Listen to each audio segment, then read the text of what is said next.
ఆ భవాని, నీ కూతురికి స్థానం లేని ఇల్లు నరకంలా ఫీలైపోయి గొంతు నులిమి చంపేయమని పెడబొబ్బలు పెట్టావు కదా. ఇప్పుడేం సమాధానం చెప్తావు? ఏం చక్రి, నాకన్నా 2 ఏళ్ల ముందే ప్రపంచాన్ని చూసావే పెద్ద మనిషి. చెల్లిని చేరదీయడం అవసరమని, నా ఆలోచన శక్తిని కోల్పోవద్దని, తోడబుట్టినవాడు కాక దీన్ని ఎవరు క్షమిస్తారు అని నీతులు వల్లించావు కదా.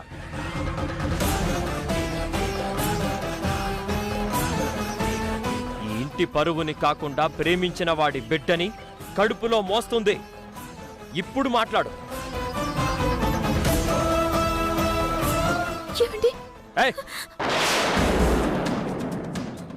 మాట్లాడటానికి అర్హత ఉందా నీకు? నన్నలా పిలిచే హక్కుందా నీకు? ఆడపడుచు ఇంటికి దీపం, ఆదరించడం, ఆశ్రయం ఇవ్వడం.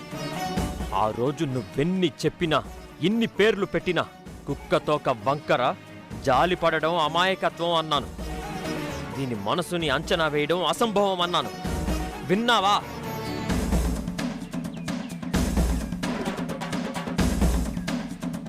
నా తెలివితేటలకి, నా ఊహాశక్తికి సమాధి కట్టావు. నా ఊహ తప్పన్నావు, నా మాట అబద్ధమన్నావు, ఏ తప్పు జరగదన్నావు. ఇప్పుడు అది చేసిన పాపానికి, దాని కడుపులో ఉన్న రూపానికి ఏం పేరు పెడతావు? తప్పే జరిగిందండి.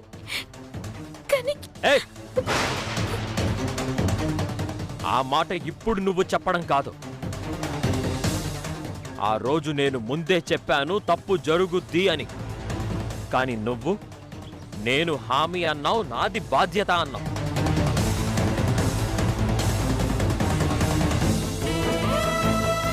నీ మాట నిలబడిందా? నీ బాధ్యత నెరవేరిందా?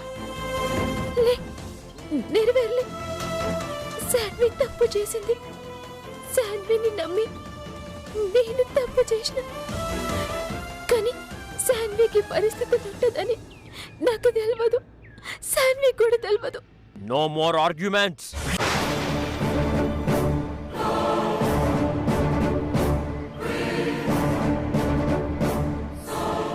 నాకున్న అనుమానాన్ని కాదన్నావు, నా అపనమ్మకాన్ని కొట్టి పారేశావు. మళ్ళీ నా గౌరవం పోదన్నావు, నా పరువుకి భంగం కలగదన్నావు. కానీ ఈరోజు నేను చచ్చిపోయాను.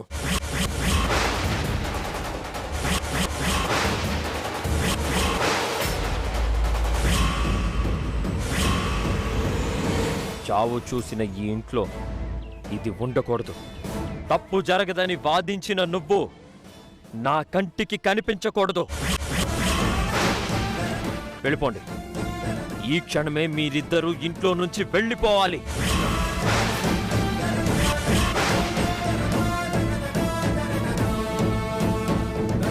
మీ ఇద్దరికీ ఈ ఇంట్లో నా జీవితంలో చోటు లేదు.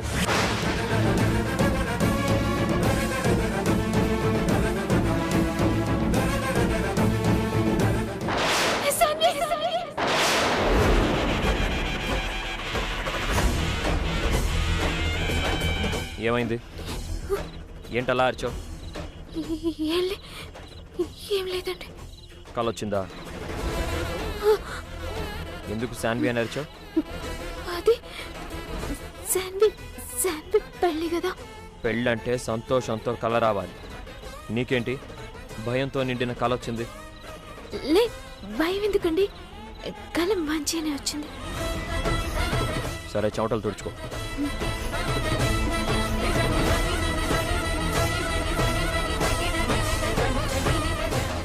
ఇదిగో ఈ వాటర్ తాగు.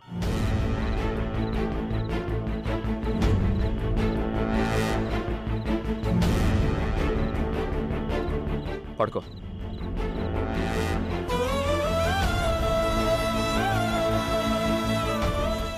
అమ్మో, దేవుడున్నాడు. కల కాబట్టి సరిపోయింది. గదే నిజమైతే నా పరిస్థితి ఏంది? శాన్వి బతికింది.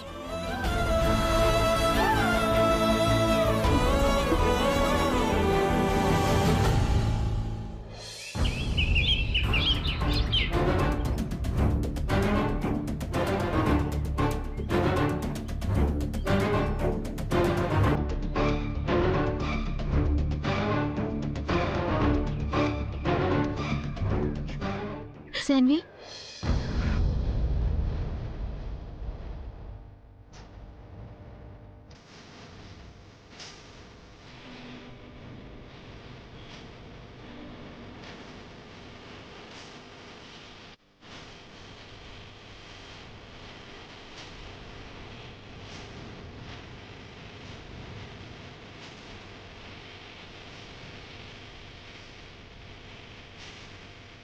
శాన్వి, ఏంటిది?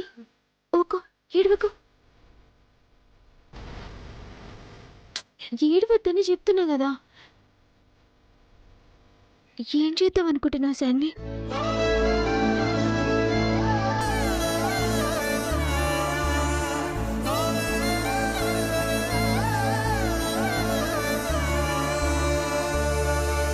నాకేం అర్థం కావట్లేదు వదినా. ఇప్పుడు అర్థమైతే లేదంటున్నావు. ఇప్పుడు ప్రేమించినోడితోటి పెళ్లి కాకుండానే ఎట్లా నిన్ను నువ్వే మర్చిపోయినావు? నమ్మేను వదినా. కల్లో కూడా నన్ను ఇలా మోసం చెయ్యడు అని అనుకున్నాను. నువ్వు ప్రేమించినోని నమ్మినావు, నీ జిందగిచ్చేసినావు. నిన్ను మీ అన్న నమ్మిండు, కొత్త జిందగీ నీకు ఇయ్యాలని కళ్ళుగన్నాడు. కానికిప్పుడు మరో ప్రాణం నీ కడుపులో పడ్డది.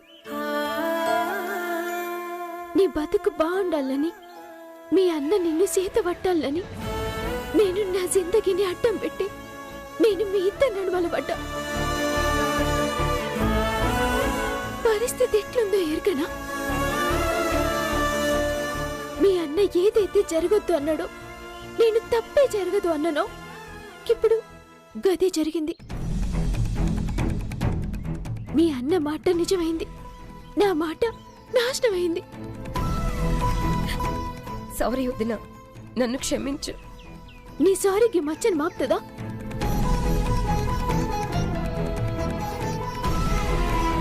నీ సారీ మీ అన్న నాపుతుందా?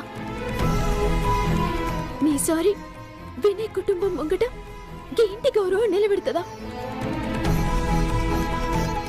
ఏది జరగదు శాన్వి, మొత్తం ఖరాబ్ అయిపోయింది. ఇప్పుడుకి ముచ్చట మీ అన్నకి ఇయ్యాలి కాకపోయినా రేపన్న తెలుస్తుంది. ఇది దాచుడు దేవుని దరం కూడా కాదు. ఎట్లా శాన్వి? అన్నయ్యని బాధ పెట్టను.